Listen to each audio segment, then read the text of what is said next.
There's one right there. Oh, actually, there's more than one. There's two. There's three. There's four. There's actually quite a lot. How fantastic is this? They are all resting. They're all flat. And you know what? It's absolutely fine. I'm so fine with seeing flat cats. They are just magnificent. And these boys, this is a Birmingham boy. I am not, so maybe you could help me if he does look up, but I doubt he's going to look up. If you can recognise which particular individual this is, please tweet or email and let me know.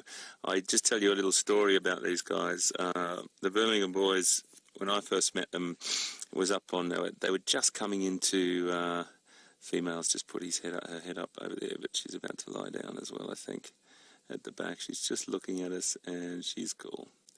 They're very relaxed, and they're very used to us, so completely undisturbed by us. Didn't even raise their heads, the females, when we drove up. And I first met these when there was 5 boys before our scrapper left the great savannah and bush. There was 5 of them, and I met them on, I think it was Impala Plains or Sandy Patch. Liam and I came around the corner one day, and there was these 3 young boys who'd just come in to the area, and they weren't very vocal, but they were definitely looking fantastic, and I had a few interactions or encounters with them, and beautiful sightings over that time. And then, you know, everyone here, or most people that are listening that are regulars, know the story and are really up to date with all the movements and all the different encounters that these animals have had with the Nkuhumas and other lions. But it's just great to be back with them for me. I try and keep track with them as much as I possibly can by reading, you know, the Facebook updates. And you know what the interesting thing is? You guys, when it's someone like me coming back for a short stint and I haven't been here, you guys are the experts when it comes to the social interactions and the history of them. So I'm not going to try and go into the history, but for first-time viewers, if there is anyone watching, which I hope you are, and welcome if you are, these boys have risen to a successful sort of dominancy in this area. Things will change over time, but at the moment they're sort of fragmented. They sort of come back in and out, and lion social activity is very complex, particularly when you've got a coalition of 4 males. So it's just really great to see them again.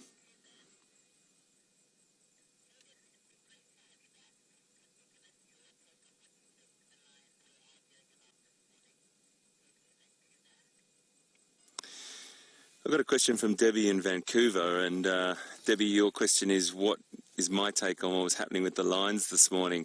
Do you know what, Debbie, I've got to be completely honest with you. I have no idea, just because I wasn't watching, and historically, I'm not sure who. You've really got to know each individual, and I'm not really sure what happened, or Jamie did tell me a little bit about there was a bit of scuffling going on and so on, but I really can't answer that honestly, Debbie, other than I think now it's all settled down. I think it was potentially just one of the boys coming back, and then a little discrepancy between the females and so on. I really can't answer that with proper knowledge, because also I didn't see it. But the wonderful thing is that those cubs are all looking fantastic, and the lioness are looking absolutely fantastic as well. They are really special, these animals. And being World International Lion Day yesterday, it was really fitting that we got lions and shown people how incredibly important these creatures are. As I always say, historically, just with this, historically, economically, all these different things, but just on natural beauty as well. Sometimes we always have to put things in a place or in a pocket or in a pigeonhole why we need them, and I suppose scientifically that's fair enough. But you know what, there's this sort of area of watching wildlife that you can't really put into a box, and it's why we all do what we do. It's why you all watch. It's why we come and drive around relentlessly to visualize these beautiful creatures. To get them visual, and it is just a beautiful thing to sit and be. It does good things for you, watching wildlife. There's no doubt about it. Research has shown with a lot of children spending more time in the outdoors, they really do improve their lifestyle in so many different ways. But without going into all the detail, it is a great thing for the soul and great thing for young people growing up. But wow, how beautiful are these guys. Speaking of growing up, those little cubs, I'm just going to have a look through my binoculars. I'm not sure how many there are. If anyone can send me a tweet and tell me how many there are, that'd be fantastic. I can see 1, 2, 3, 4, and 5. Am I right in saying that? Send me a tweet and help me out there. I can see 5 cubs, or is it 6? 5 cubs. And the team have told me, but again, numbers in your head and all different things going on, and the school programs this morning and different things, concentrating on different things. As you get older, you forget things. Yesterday I had a shocker.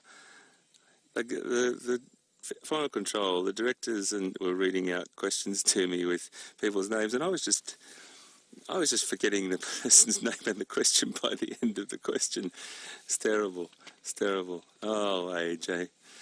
Inside I still feel like a little boy, but sometimes you're just listening to different things. I'm driving around going, wow, I'm back in Africa. It's lovely. So these beautiful creatures are going to be flat like this for some time, and I just wanted to get a visual on them so we could come and just be here by ourselves for a little bit, because there will be other vehicles arriving at some point when the game drives go out from the different lodges.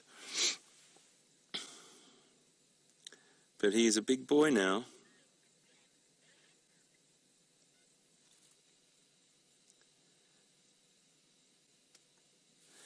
So I think we're going to cross over to James and see what he's got, and I think he's still with those beautiful creatures that we were with this morning. Gosh, can't get enough of them either. We'll be staying right here for a while, and we'll see you just now.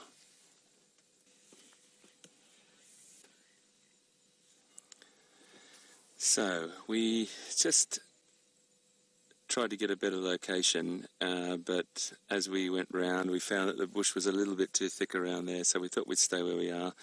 Some of the females moved into the shade a little bit more. As I said to Gendre, sometimes often amazes me, lions will pick the slimmest little sort of sliver of shade, and there's another big patch of shade right behind them, but they just can't get up and move. It's like being so tired when the mosquitoes in your tent, you just can't get rid of it. But they do, they're just so flat out. It's like, oh, I'd just rather deal with the hot night, or the hot day.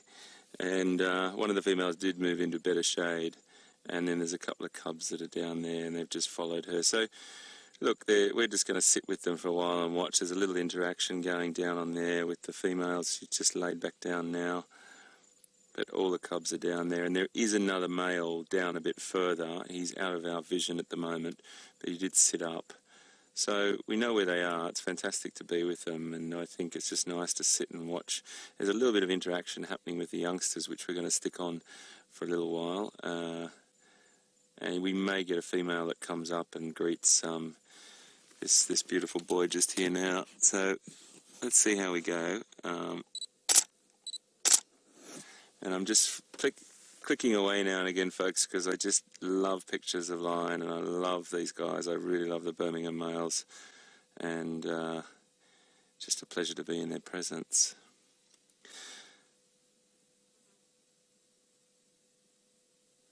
Gives you a really good indication of that thickness of that mane while we're looking at it. That mane is really come along since I've seen them last. Really darkened up as well.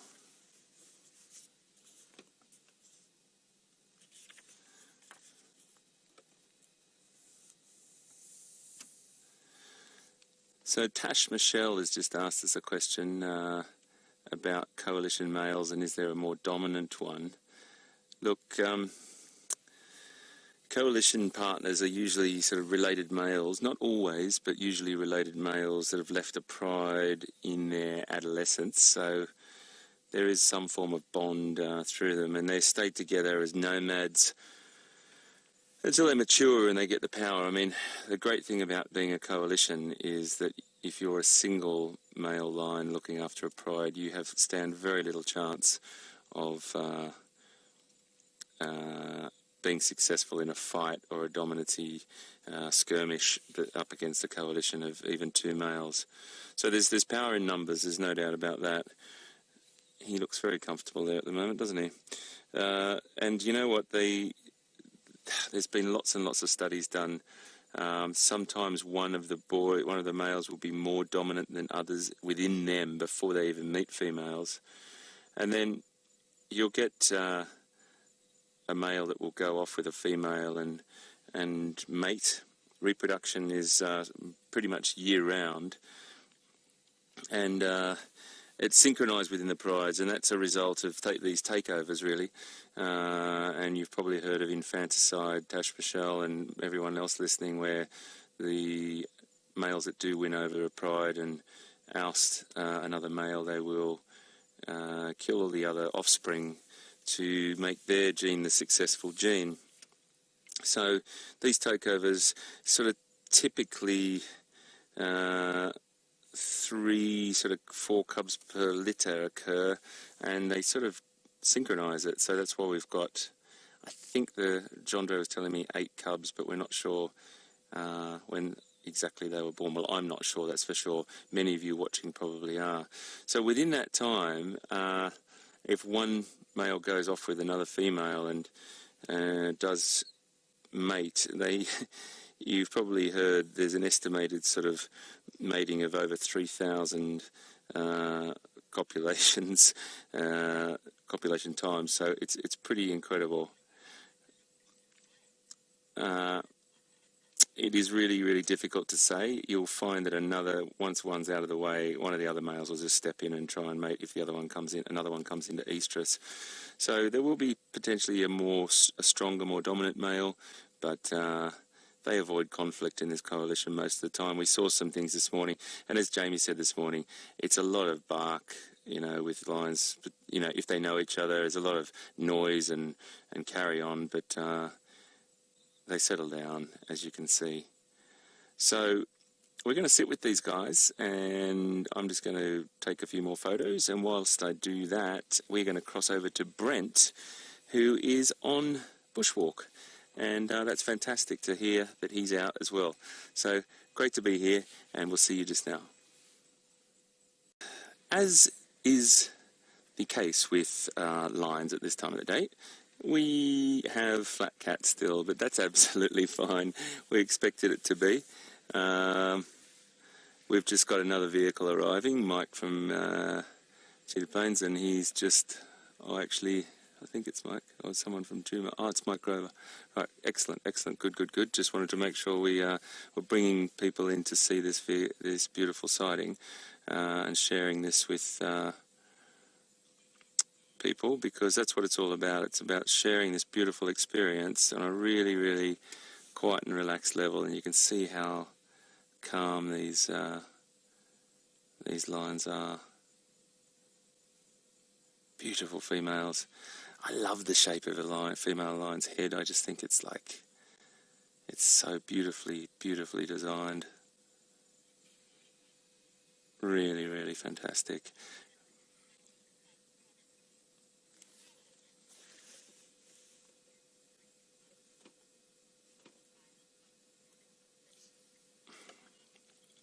Got a question from Cindy from Tennessee, and Cindy's question is there any line injuries? Cindy, can you just stand by for me? I just have to answer someone on the Game Drive channel, and I do apologise. Yeah, copy, mate. The little ones are here. Do apologise, Cindy. Cindy, your question was, are there any injuries that we know of from the incident this morning? I don't know, Cindy, in the sense that I can't see anything at the moment. There's no one licking wounds or anything like that at the moment. but you know, there could have been a little scratch here and there, but that does happen from time to time. At the moment, everything looks very, very peaceful and very relaxed. The cubs are just having a little sort of a play down there. Very beautiful cubs, huh? Gosh. But I'm so impressed. I always think that those lions, the females, that head, particularly that sort of stand where they hold it up high. What a beautiful creature. Little cubbies.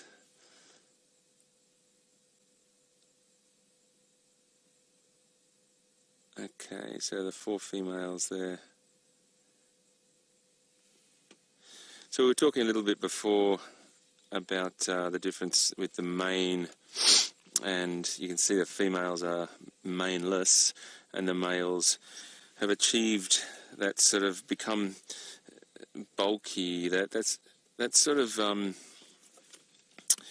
that bulkiness, that large and showy, beautiful mane has caused it to become so bulky, and obviously it's a fantastic benefit to them when they're fighting or looking stronger and bigger towards other males, but it's made them become very, very conspicuous, hence the reason why, you know, people always used to say, oh, the females do all the work, they do all the hunting, the males are really lazy. It's actually got a lot more to do with the males being very, very conspicuous when they hunt.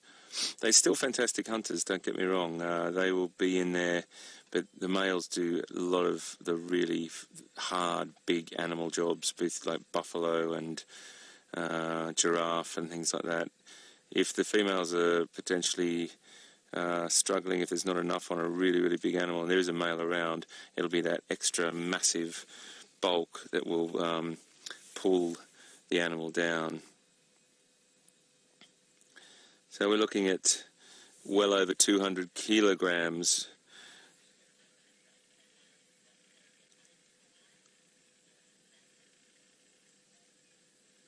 We just got a question from James Duncan, and James is saying what would be the equivalent predator in Australia. Well, we really only had an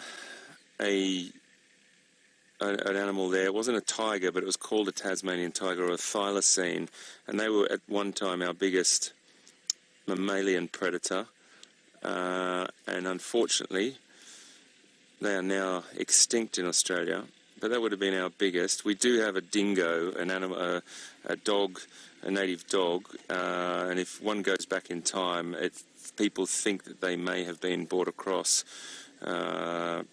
Who knows? I'm not really that au fait with the history of the dingo to the point of knowing its evolutionary, its historical status, where it was in Australia and how many years ago it came. But the point is that it was an interesting situation where Australia broke away and it's got these marsupials, this collection of marsupials that are so incredibly unique. A bit like Madagascar getting lemurs, and very, very interesting. With the dingo is probably our biggest similar large predator. But I'd have to re-answer that for you, because you heard me say mammalian. Our biggest predator in Australia is our saltwater croc. The saltwater crocodile is absolutely extraordinary, and it is the most massive predator. I've seen some crocs that are just, you do not believe that they're real. They are so massive, and it is an incredible thing. We're looking at remember, they are a living dinosaur, crocodiles. So that's a little mini hyena in its qualities of what it can do with its strength of bite and its incredible sound. They're more like the voraciousness of a honey badger. So thanks for your question, and a bit hard to compare really, but it is probably what I said, the dingo and the saltwater croc, and then we have that incredible creature called a Tasmanian devil, which if you need more information, you'll see some great pictures online for them, or you can go onto the Taronga Zoo website. We've got pictures of all of those. So what I'm going to do now is sit with them. We've got a little bit of activity happening with the youngsters down there at the moment, and we're going to go across to Brent and see what he's got, something a little bit smaller but just as beautiful. Well, we've got a little bit of action with our cubs down here playing around. We have to stay the distance we are, folks, because we would not dare to disturb them. They're having such a beautiful time, and you know, we are happy to be here, and also we have our beautiful big male in front of us. So we are where we are, and it's just great to see them. They're becoming a little bit active as the afternoon shadows lengthen, and you could just get a bit of an indication as Gendre pulled back there to show you where that boy is. And then the females are just down in a little bit further on, lying. They moved into some better shade.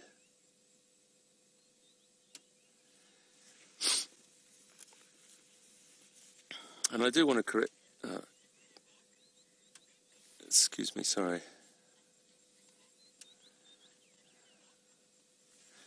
I've got a question from Mr. Tuvak. Do lions have cold noses like domestic cats? I haven't had the opportunity of feeling a lion's nose, Mr. Tuvak, but I am sure that they have all of their mucous membranes would be moist. Probably in really, really dry times they'd be dried up, but I haven't had the opportunity, nor do I think I'm going to test it out. I'm sorry to say, if that's okay. They definitely have a great sense of smell, that's for sure. Thank you very much for your question, and great to have you on board. I do apologise, folks. I made a bit of a blunder there, and I told you about how many times they mate. It was completely incorrect. I was just thinking about something else. I don't know what came over me then, but it's definitely not 3,000 times. It's about 2.2 times per hour over about 4 to 5 days. So I do correct myself there when that mating session happens. I just was in Namibia and saw a female and male mating most of one day that we were there, and every time we come back they were still, you could pretty much time your clock to it. It was quite incredible. So I do apologise about that little bit of misinformation. Those little cubs are just so beautiful.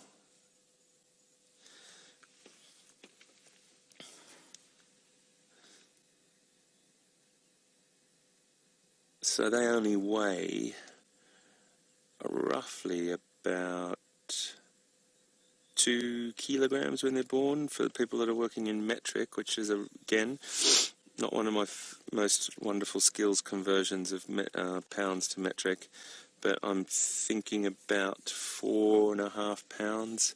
It just depends on not all cubs are the same size, and all the statistics and the things that you read are all, you know, there's always exceptions to the rule, particularly with when we talked about the coalitions before.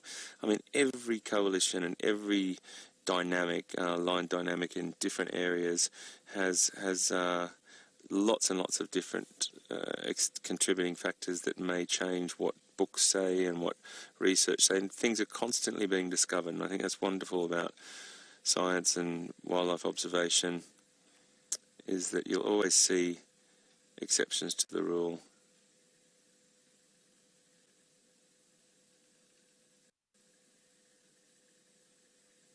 Just walking around now. These little guys are becoming more active. I'm just sitting here waiting to see if one of them ventured up to this big daddy here, if he's got the courage to do it yet, or whether he's too young. But I think Jamie said, or someone said this morning, they were playing with the adults this morning.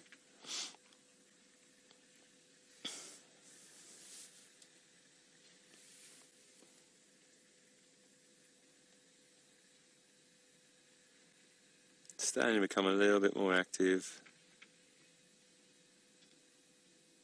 Everything in any baby animal's world is experience, and whether it be tussling with your brother or your sister and wrestling, honing your skills, getting stronger, practicing, whether it's playing with a stick or wrestling with your brother or sister, and they're all learning skills for these little guys.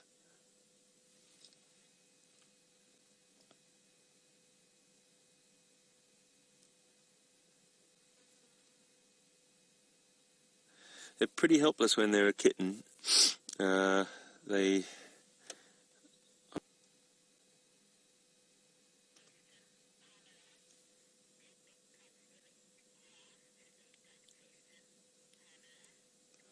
Question from Pamela, do big cats ever eat grass or vegetation to aid digestion? Look, I'm not sure if it's to aid digestion, but I've definitely seen big cats eating grass. Definitely have seen them do that, and it would one thinks that that is why it's done.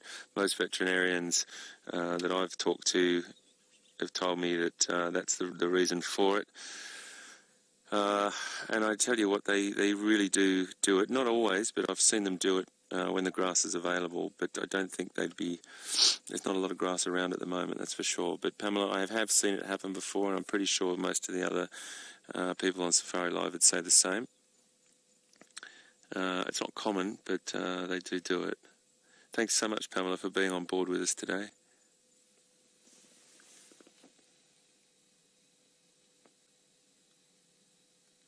One of the things I always love is a sign when the adults are becoming a bit more active.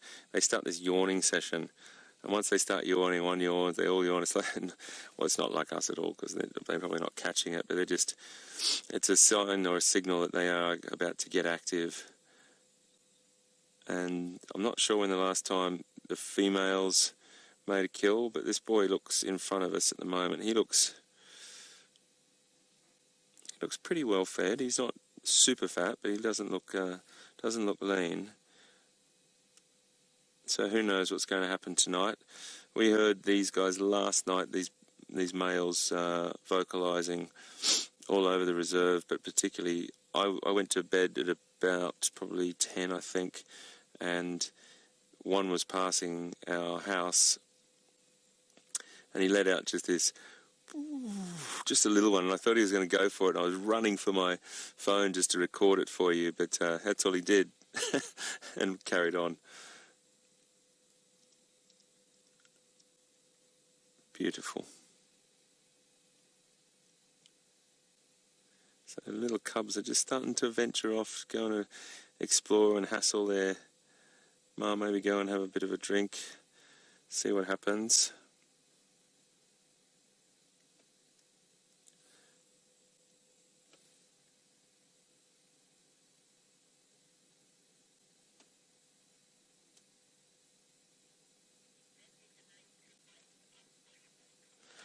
So while these little guys are just becoming a little bit more active,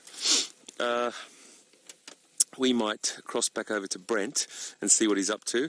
We're not going to go anywhere for the minute. We might just sit here. I know they're flat, but I'm just watching the cubs get a bit active, so they may come up and have an interaction. We'll just stay put, and we'll cross over to Brent. We'll see you just now. Well, we've just repositioned because these little guys got a little bit active, so I thought, why not? Let's get a little different spot, a different angle for poor Gendre was in that spot for so long. I wanted to try and give him a couple of different angles, and look what we've come down to find. There's a leg in the air. Yes, that's one of the Birmingham boys, but look just beyond that. Oh, he's put his foot in the way. Do you believe it, Gendre? He's gone and put his foot right in the way of the cubs that we came to see. You big brute. He just rolled over. It's a really common position for them to lie.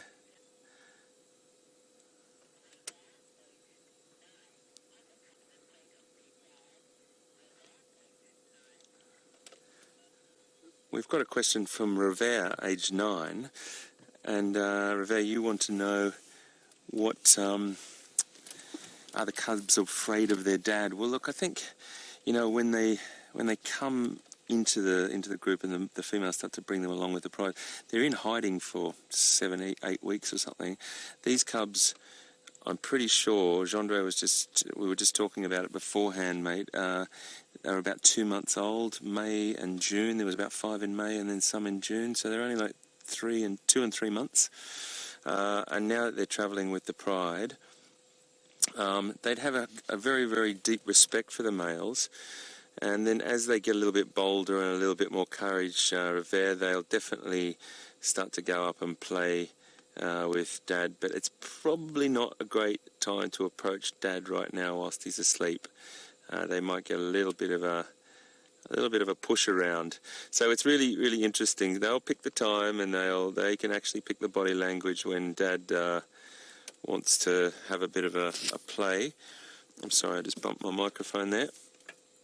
But they'll have a great respect for the big males, as they will for females. But great question, mate, and so thankful you're watching.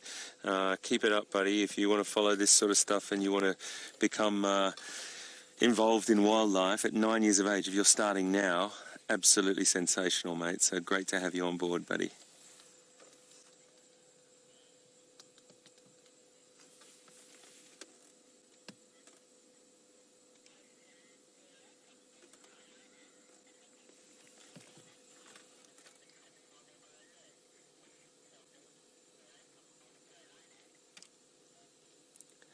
Got a question from Sarah in North Carolina, and Sarah, would if a female from another pride came along, would she kill the cubs? There would be no chance. I mean, these three mothers, I think there's 3 females. They would fiercely, absolutely fiercely. It would be more likely the females would potentially kill her. The dynamics are so incredible. It's so hard to predict what would happen. But these cubs would be put into a spot where they would be protected, and the mothers would protect them with their lives. So I doubt it very, very highly. It would be only if there was a youngster that was so sick or emaciated that he was left behind that would ever occur. But it's something that I've never seen before, so I can't really say that it's very, very hard to predict the future. But it's a great question because the dynamic is that incredible. We see new things every day that we watch lions. But thank you so much for your question, and thanks for being on board with us this afternoon.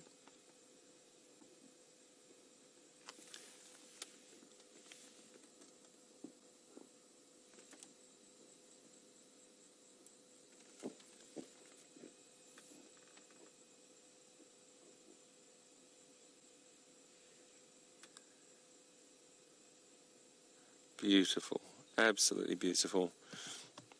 So they're going to be weaned off their mother's milk at between 7 and 10 months, but they've got a long way to go yet. They're going to gain a lot of strength from the mother. After about sort of this time, she brings them.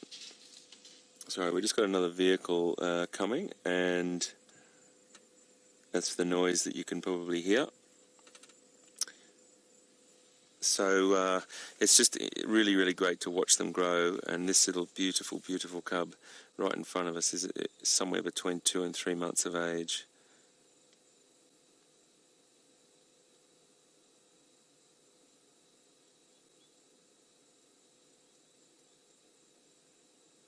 So they'll stick with their mum until they're anywhere up to about 15, 16 months. And that's an interesting thing as well. And they'll be dependent on the pride until that time. And again, it just depends completely on the dynamics, what happens if another coalition comes in, or so many different contributing factors. It's an incredibly complex dynamic, line prides, and constantly moving, constantly changing, and that's what's so fascinating about it.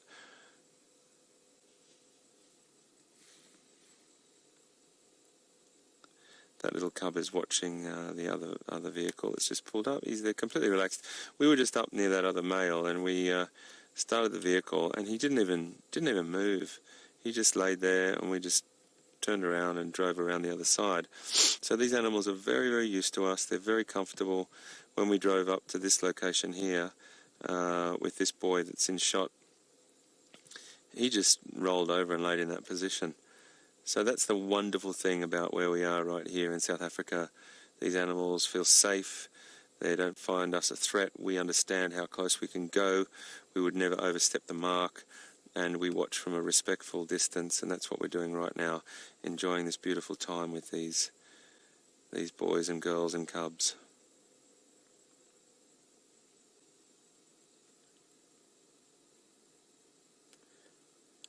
So another really interesting thing about the cubs is the survival is highest when reproduction is synchronized, because they will have communal suckling, and that does have huge benefits, absolutely massive benefits, because if that's the case, you'll find if there's a synchronized litters or synchronized birth rate, and those cubs are all the same age, you're not going to have older cubs hogging all the milk, particularly with that that communal suckling. So it is a benefit, and they've got the highest sort of survival rate when that comes. Right, so what we're going to do now is stick around for a little bit longer, and I will probably leave this sighting and give someone else an opportunity to come in here soon. So we're going to go over to Brentwood Bushwalk, and we'll make a decision on what to do. We'll see you just now.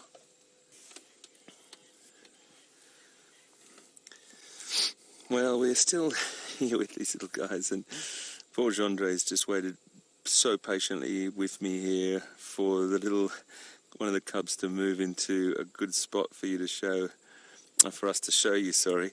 And he just stopped about 2 centimetres. I cannot move any closer from where I am, so we're just going to have to be patient for him to sit forward a little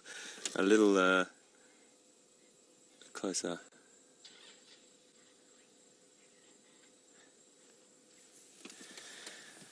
Tula Ann, fantastic to have you here again. This is so great. 4 years old. You are 4 years old and watching this. I'm so happy about that. You've got a great question, and your questions are great, because I tell you what, there's probably a lot of other people that thought about this as well. Are the babies hungry? Well, you know what, Tula Ann? You can't see it from here, unfortunately, because we've got a lot of sticks and leaves in the way over there, my friend. But there's females over there, mamas, and she's got babies over there, and they're suckling, they're drinking milk from their mama. And isn't that fantastic? So any time that they want something to eat, they just go across and drink their mama's milk, which is fantastic. So I don't think they're hungry. They've got full bellies, they're playing, they're having a great time. And we've also got a couple of other ones sleeping as well. But what a beautiful question, Tula, and I'm so happy that you're watching, and great to have you on board the back of our safari vehicle with us today. Keep watching, my buddy.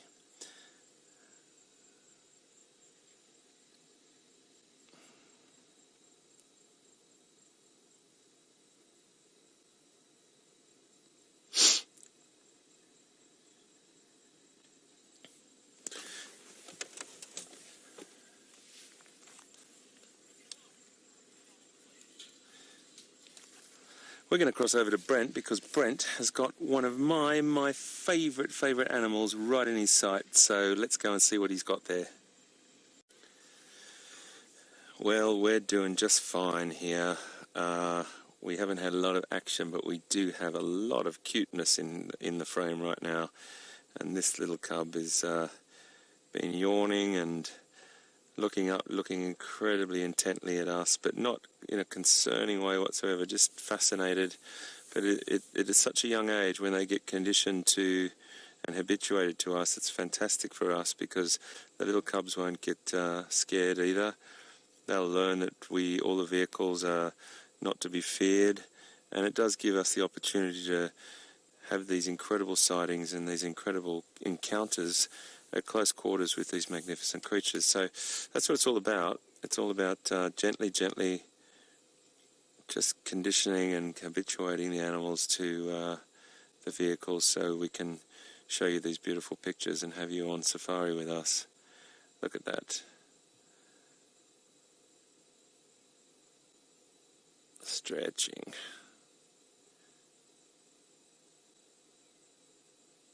They're very cool. A little bit of cleaning.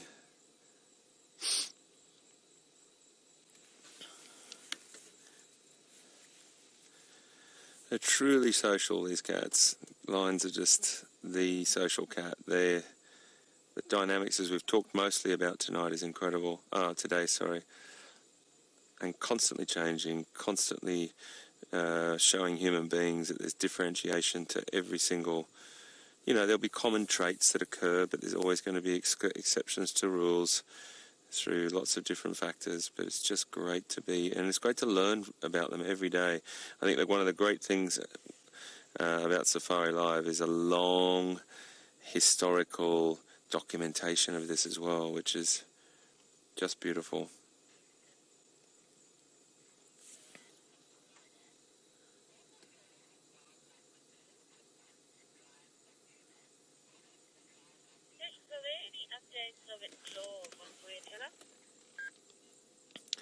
I've got a question from Joanne. Fantastic to have you with us, Joanne. We just watched this little guy walk off. He's just so beautiful. Joanne, I'm coming to your question. We're just going to see what he's up to. I'm just taking a couple of little cheeky snaps here whilst I've had a bush right in front of me all that time. He's just walking through to play with his brothers and sisters. A little bit of wrestling. Hugely important for young cubs growing up. Learning all the skills and, as we talked about before, strengthening themselves.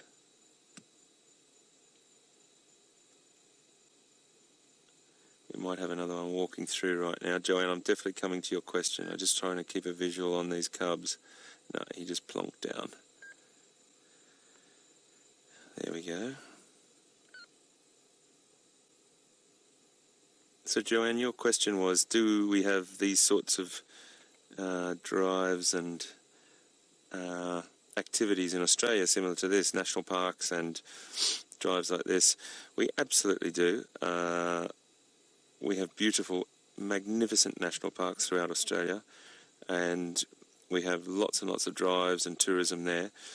We don't have big carnivore predators like this, so it's a lot of places do a lot of walks, but you do cover vast distances. So drives through beautiful national parks are very, very common, as are walks. You do have to be very careful. We might not have carnivores this big in Australia, but I tell you what, we do have everything else that's small, reptilian, arachnid, octopus, or crocodilian. They've got a very, very sharp end, a lot of them.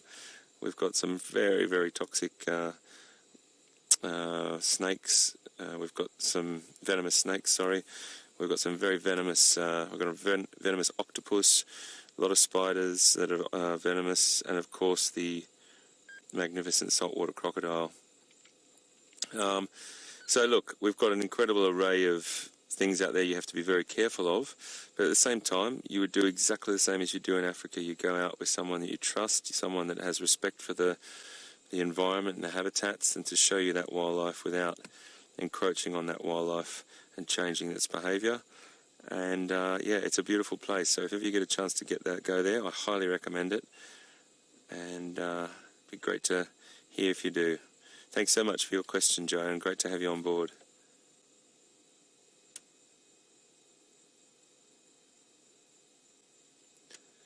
So we do feel like we're peering through the undergrowth at these beautiful creatures, but whilst we're staying here, I really wanted to sit around until we've been here for long enough that I do think we deserve to see them start to yawn and stretch and greet, because it's just a beautiful, beautiful process.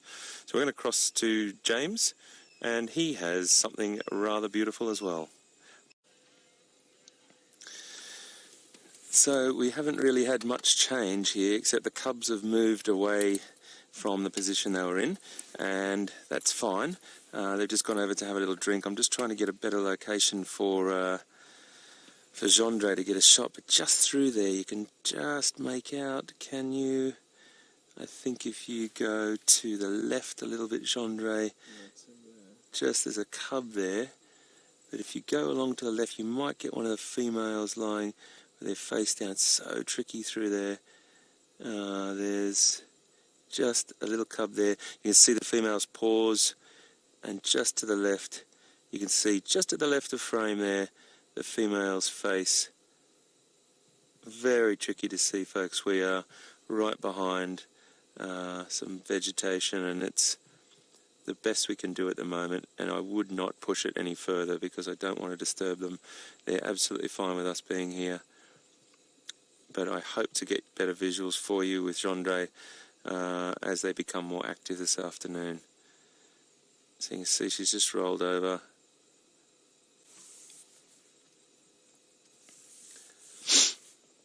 Legs up in the air, and I think the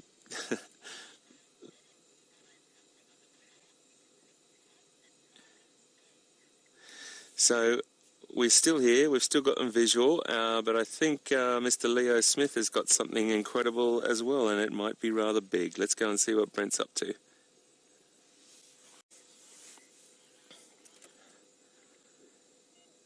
Delectable is a fantastic word.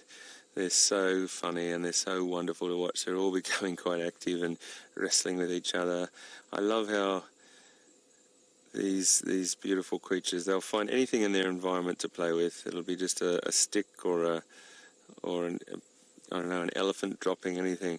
I saw one of Karula's cubs the other day push an elephant bolus over the edge of a little hill, and then it rolled down, and I think it was Hasana, and he chased it down and then tackled it, you know, and it's great to see the play because it ends up becoming a very, very important developmental stage of their life where they learn how to hone their skills in hunting and survival, and little one stalking up to his brother or sister there.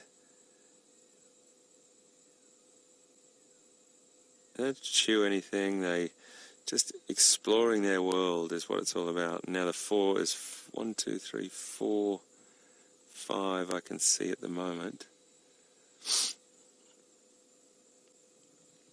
There's one coming, oh, it's just sat right there. There's just this little bit of vegetation in between us, so we're hoping that they'll come over this way and see how they go.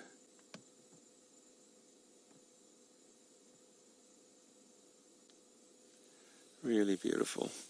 The light's becoming magnificent too for these images that we're bringing to you. They just backlit a little bit at the moment, but the females are still flat out. The males are still flat out. It's only the cubs that are awake. One little one right through there, Gendre playing with Mum at the moment, standing on Mum's head. It's very difficult to see, but it's so tricky. So tricky for Gendre. I do apologise for not having you in a better position, but it's impossible to get any closer, and we don't want to go any closer and disturb this lovely afternoon that they're having on the side of a termite mound. Mum has just woken up because her cub is chewing on her ear, which I suppose would wake you up.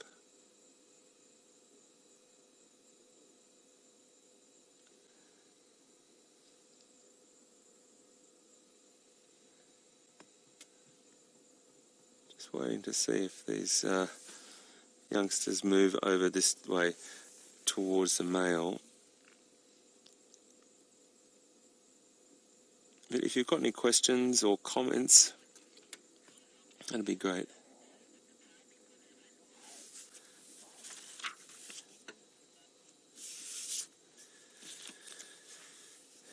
Monty's got a question about how long will it be before the males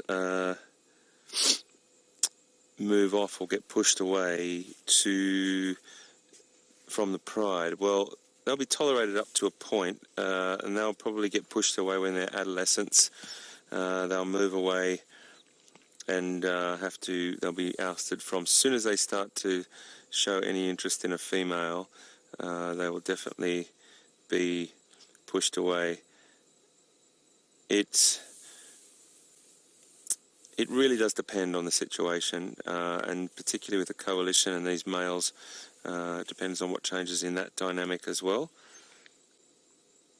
But so many different dynamics happen, as I said. So when they go through the adolescent stages or years, they'll start to get they'll get one slap from the male, and they'll basically get told there might be a bit of a scuffle, and they would rather not have that interaction and risk injury, and then they'll get the word from the males to move. out of the pride. They normally, so let's talk about adolescence. What does that mean, I suppose? 2.5 years, they'll be pushed out of the pride, the males. So great question, Monty, and we've got a ways to go before that happens with these little ones that are about between 2 months and 3 months old. So it will be a matter of survival, really. That's the most important thing for these little cubs now. But I tell you what, they've got a force behind them, these 2 Birmingham males, and 1, 2, 3. We got 4 adult females here. Jean-Andre, can you see? Yeah, 4.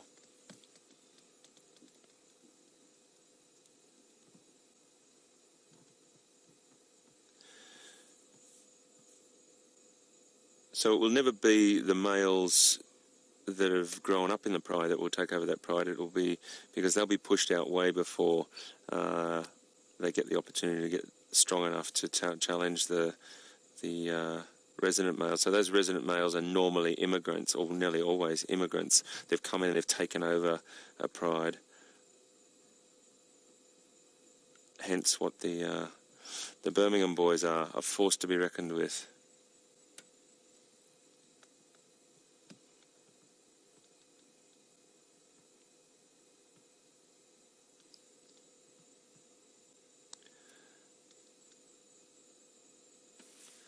So it's about 5 to 5 here in South Africa. The sun is definitely heading down over the horizon. Slowly, slowly. It's got about half an hour, a little bit longer to go. And we'll start to get the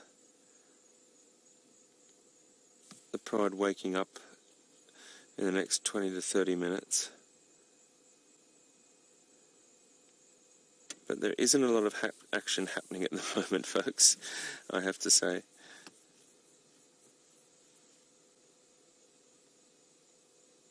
There's a lot of sleeping going on.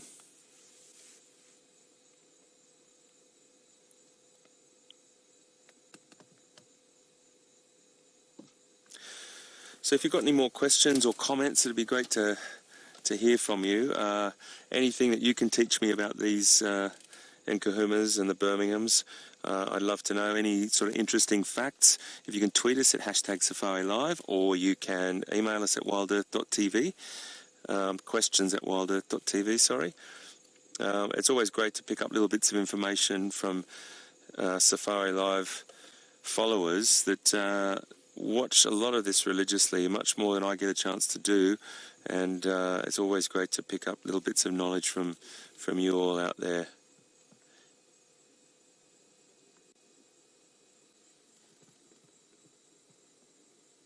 Not sure if you can hear that little noise, but there's two offspring suckling from their mum, pushing each other. They've both got access to milk, but one's pushing the other one way and the other one's pushing the other way. It's like, that's my side, that's my side.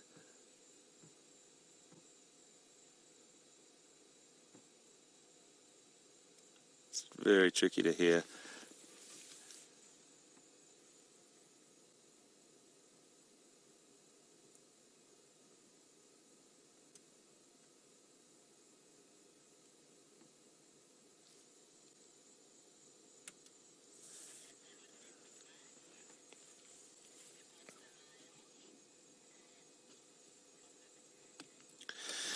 So, I think we're going to stay put. We're just in a really nice position here, folks, if that's okay. I do want to see them wake up and start to interact, and that beautiful social activity that occurs. It would be really great if we get a chance to do that before the sun goes down. So we are going to cross over to James and see what he's up to. We'll be back with you just now.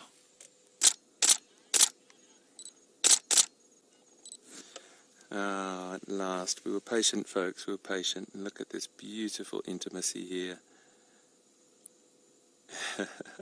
It's a bit hard to see, but I think this male is going to be overcome by some fierce predators in a minute.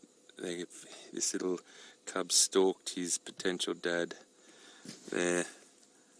Please excuse me clicking away, folks, but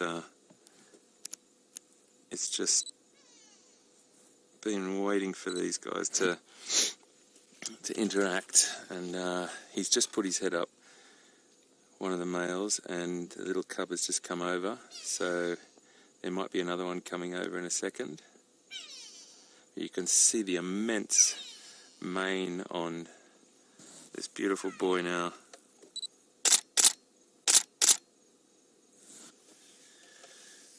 And we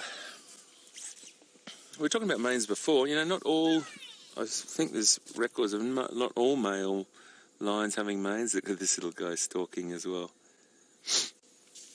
That's very nice. So you can see Dad is starting to yawn.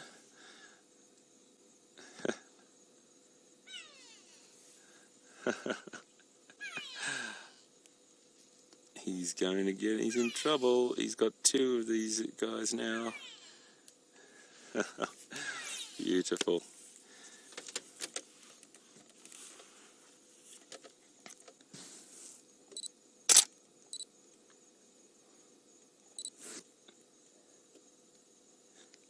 Pulling on Dad's mane.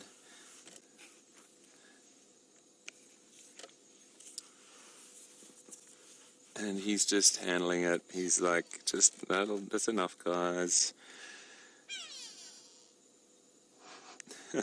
Really beautiful to watch, folks. They've plucked up the courage to come up. And I think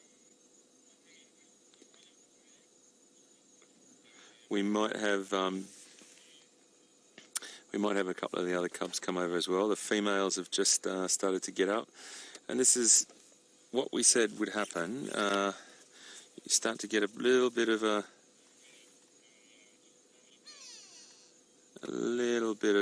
interaction. Cubs have come up and woken up Dad. The females are all over on the left now, starting to stir, standing up, yawning while they're laying on their backs.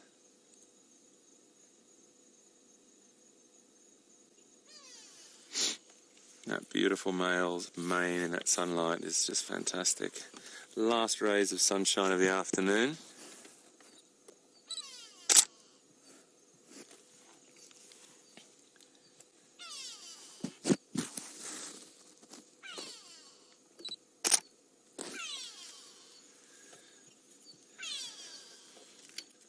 The females have just all gotten up. It's very interesting. All gotten up and all walked off.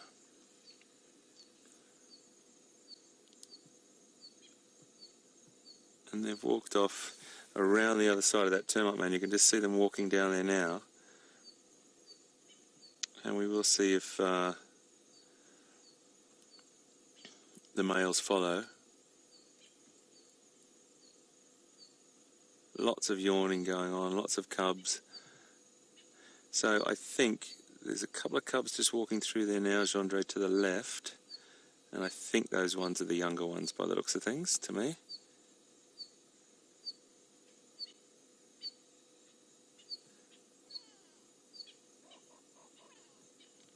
They followed Mum very quickly, whereas these ones are a little bit more independent. Maybe they're all the same. I'm not sure from here. It's a bit of a broken visual for me. But these three cubs have chosen to stick with potentially who's Dad. And this little one is stalking his brother. Practicing that stalking behaviour. Get down low.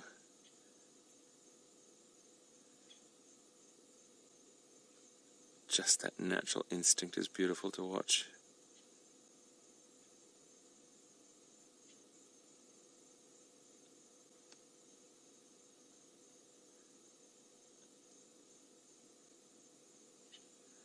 So it's very hard for Gendre to see from where, like I can just see around the corner of the termite mound. We cannot move any further forward, of course. And the females are all just sitting around the other side of the termite mound, very alert. I can see the black backs of their ears.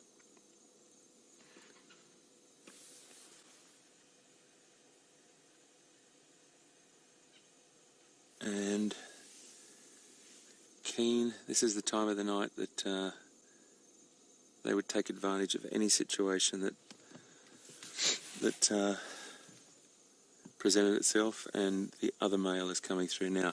Now this will be a beautiful thing to watch, because both of these males should greet each other as well.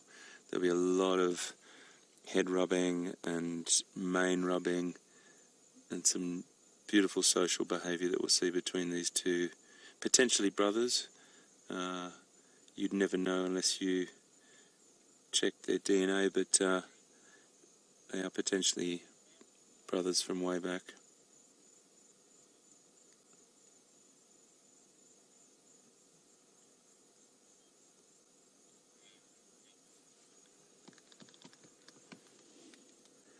He's looking directly over where the females are, and I'm just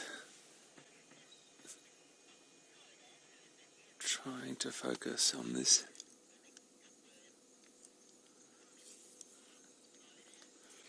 We've got a question from Kimberly in Florida, and Kimberly, welcome aboard. You're a first-time viewer, which is fantastic to have you on board. Kimberly, I'm going to come to your question immediately after this. Oh no, I thought a male was just about to approach. I'll just get out of the way for Gendre there, but that male was just about to approach his brother. So I thought they were going to do that social interaction.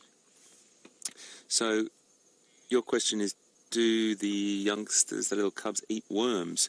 I'm sure if they came across it, a little worm, for some reason, they may chow it. They may chow down on it, but I am also, I can't say that I've ever seen one. But fantastic to have you on board, and these females could potentially hunt tonight. So you never know what could happen on Safari Live tomorrow morning. There's a potential that these animals might be on a kill, and we'll certainly make sure we keep our eyes peeled on that one. But at the moment we've got 2 of the Birmingham males here with us, 5 cubs and 4 females. So I'm not sure where the other cubs are, because there's supposed to be 8 cubs as far as I'm aware.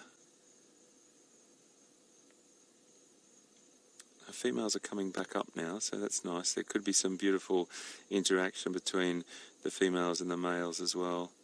There's one female just about to walk back up through.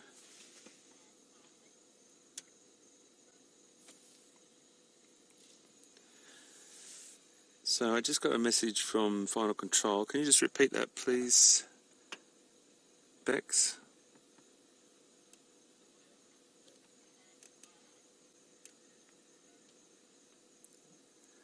Okay, I'm not sure who's got this. I've just got a bit of a break up in my signal here, folks, but we have something really, really special to cut to. So let's just cross over and we'll come back right now. So there's lots of things happening here. The females have come back from around the corner. They may have just gone around to look for something, or they're lying back down now. They all might have just gone. Who knows what it was for? It was out of our vision, but there's definitely a few of them awake. They might not be lying, it's definitely not lying back down to go to sleep, but they might be lying down to suckle the cubs or something. But there's a lot of lovely sort of interaction going on, and a lot of yawning.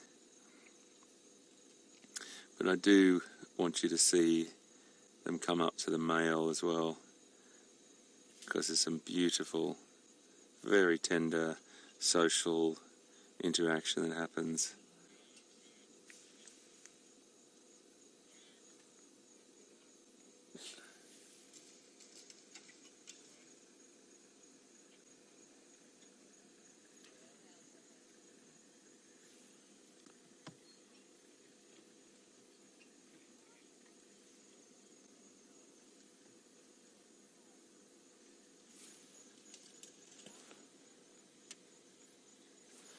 Must be another one just over there behind us.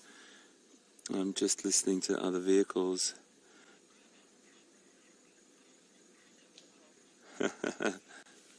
Just got a comment from Susan. A group of cubs should be a cuddle of cubs.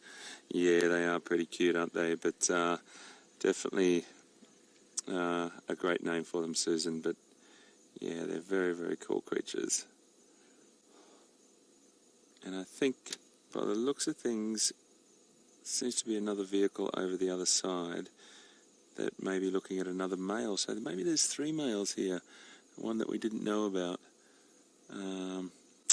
The vegetation is incredibly thick through here, folks, so I do declare it's a bit difficult to see how many lions were actually in our midst.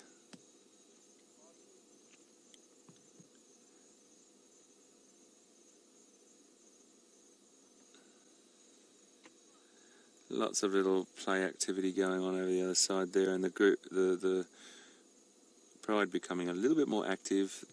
Sun has just gone down. We don't have any more sunshine on us whatsoever. So it is at this time where the pride becomes active, starts to stretch, a lot of grooming, a lot of social activity, and then one of the females will just make the decision to go, and off they'll go.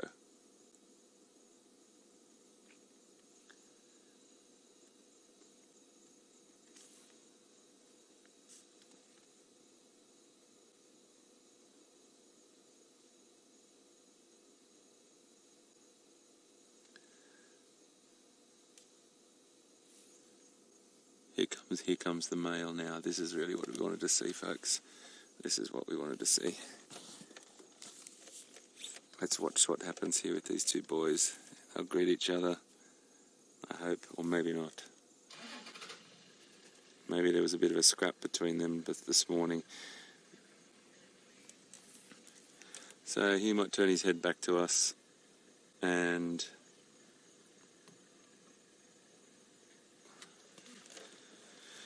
a little wound on the nose there,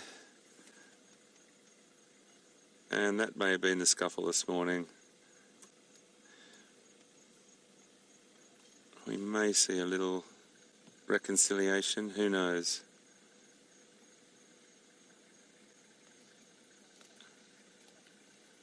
Maybe not.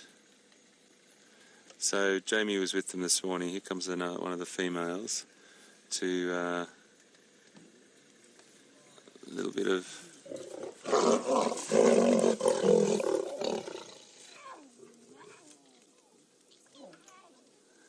a limp on this boy.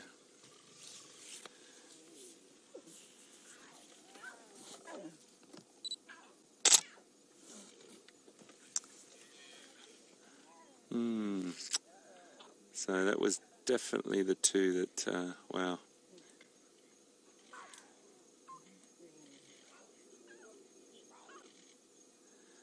So that just confirmed.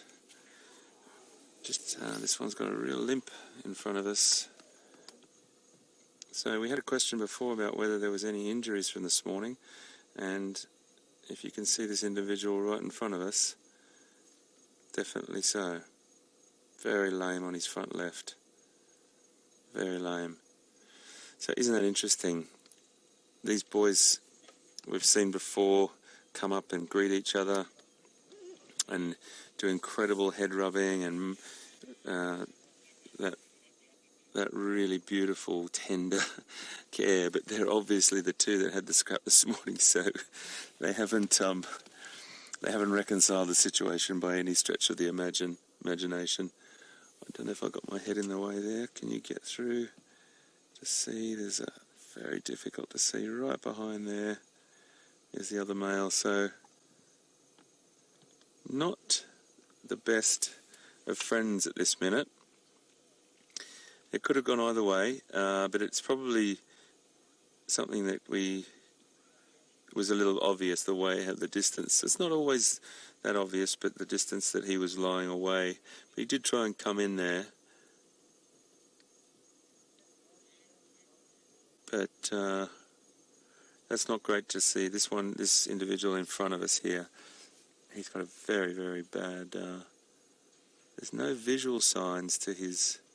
I can't see a wound or anything. I'm just going to have a look through my binoculars to see if I can see anything. It does look a little bit swollen. Oh yeah, I can see a little puncture just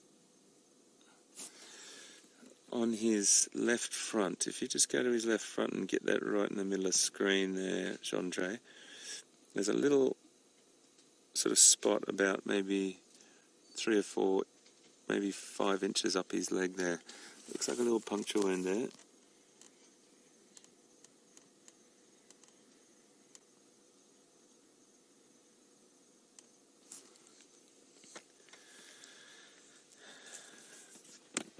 Okay, so we're going to cross back over to James and get an update from him. Interesting interaction there.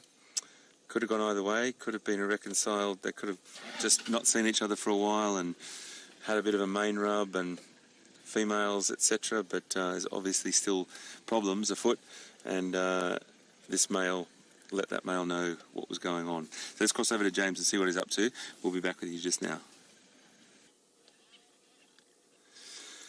Well, we just pulled out of the sighting just for a little bit to let some other people in that just arrived, and past South African sunset for today, this little journey, and it's not bad, is it? Wow, look at those beautiful clouds, and what beautiful light on those clouds.